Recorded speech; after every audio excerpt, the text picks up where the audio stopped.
7 तारीख से 11 तारीख तक बागेश्वर धाम सरकार हनुमंत कथा करेंगे। उसके बाद कल्चर प्रोग्राम होंगे, म्यूजिक प्रोग्राम होंगे, साउंड प्रोग्राम मतलब भजन प्रोग्राम होंगे। और 12 तारीख से लेकर 16 तक अनुरुद्धाचार्य जी कथा करेंगे, राम कथा।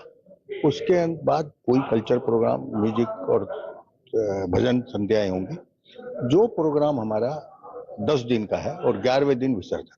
उसके अंदर भंडारे की व्यवस्था, फूड कोर्ट, बाजार, हर जगह का खाना उसके अंदर लग रहा है। तो सबके लिए ये है भाई, इसमें आओ, दर्शन करो। और गणपति जी जो हैं वो मन्नतों के देवता हैं। अपनी मन्नत मांगो, दर्शन करो और प्रभु सबकी मन्नत पूरी करे। जिसके तहत हम सब लोगों में मानवता का वास हो, मर्यादा का भाव हो, इसके लिए समय समय पर कई ऐसे त्योहार होते हैं जिसको हम बहुत धूमधाम से मनाते हैं। ऐसा ही एक त्योहार आ रहा है, गणपति महोत्सव, जहां जिसकी शुरुआत 7 सितंबर से होगी और 10 दिन तक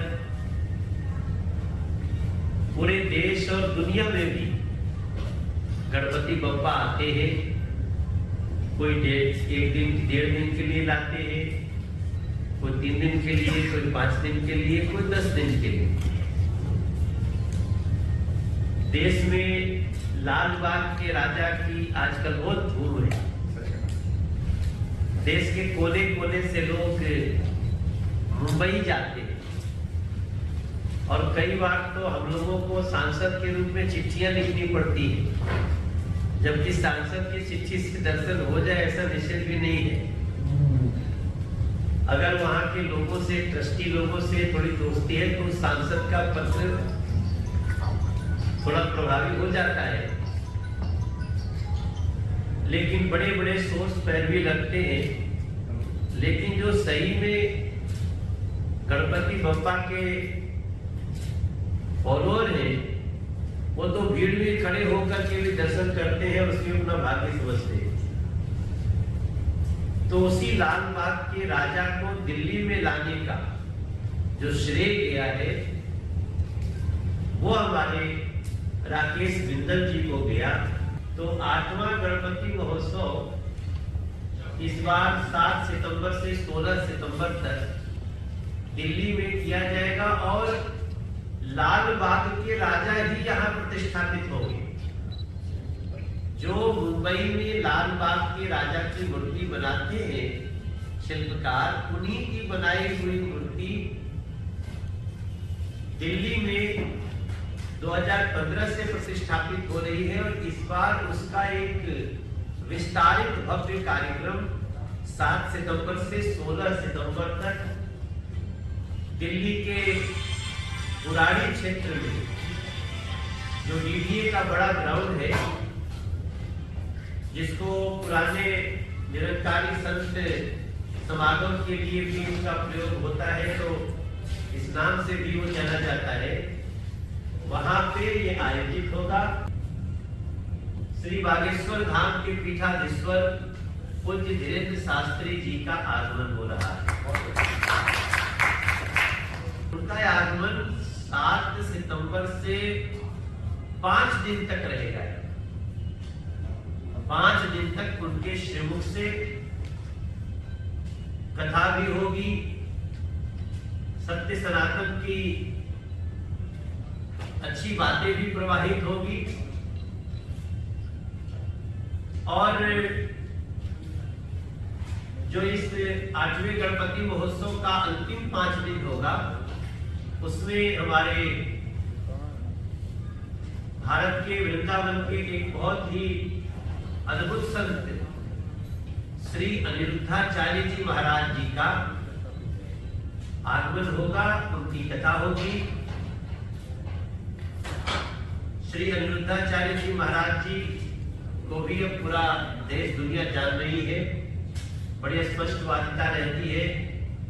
और श्री बागेश्वर धाम पीठाधीश्वर पर तो जैसे हनुमान जी की साक्षात कृपा बनी हुई है। तो मैं ये सूचना देते हुए अपने को इसलिए भी सौभाग्यशाली मानता हूँ कि मैं भी बागेश्वर धाम से जुड़ा हुआ हूँ और श्री लाल बाग राजा ट्रस्ट जो है इनसे इतना जुड़ा हूं कि हम कोई कार्यक्रम करते हैं तो हमारे साथ राकेश बिंदल जी रहते हैं। और देखिए आयोजक तो ये लोग हैं, लेकिन प्रेस कॉन्फ्रेंस मैं कर रहा हूं, मैं इसका संरक्षक हूं, मैं इस परिवार का एक सदस्य हूं, लालबाग राजा ट्रस्ट का। और इसलिए इस आयोजन को सफल से सफल बनाने में हम लोग सारी शक्ति लगाएंगे। मीडिया के थ्रू हमारी प्रार्थना होगी, through electronic media, print media, हम सब दिल्ली के सभी लोगों को जो इस गणपति महोत्सव में भाग लेना चाहते हैं उनको सादर आमंत्रित करते हैं कि आप आइए। हम लोग लगभग 5 लाख लोगों के बैठने की व्यवस्था कर रहे हैं। पंडाल बनाने का और वाटरप्रूफ पंडाल, सारी व्यवस्थाएं, वहां आने वाले को कोई असुविधा न हो इसकी हम कोशिश करेंगे जब तक इंद्र महाराज का कोई अलग से रूप न देखने को मिले। क्योंकि हम तो जितने जगह की व्यवस्था करते हैं, पीछे भी हमने जब कार्यक्रम किया था तो सारी व्यवस्था करने के बाद भी बाहर इतना बारिश हो गया कि आचार्यगण को स्टेज पे लाने के लिए उनकी गाड़ियों को हमें ट्रैक्टर से खींचना पड़ा। तो वो तो एक अलग प्राकृतिक स्वरूप है। तो ये जानकारी देते हुए मैं अब निवेदन करूंगा कि हमारे जो लालबाग राजा, इसमें कई कलाकार भी आएंगे जो समय समय पर सांस्कृतिक कार्यक्रम भी होंगे, इसकी जानकारी हमारे आदरणीय अभी राकेश बिंदल जी, सत्यभूषण जैन जी आपको देंगे। हमारी तरफ से इस पूरे व्यवस्था को देखने के लिए, चूंकि मैं भी इसका एक सदस्य हूँ, तो हम लोग पूरे दिल्ली को और एनसीआर को निमंत्रित करें। 5 दिन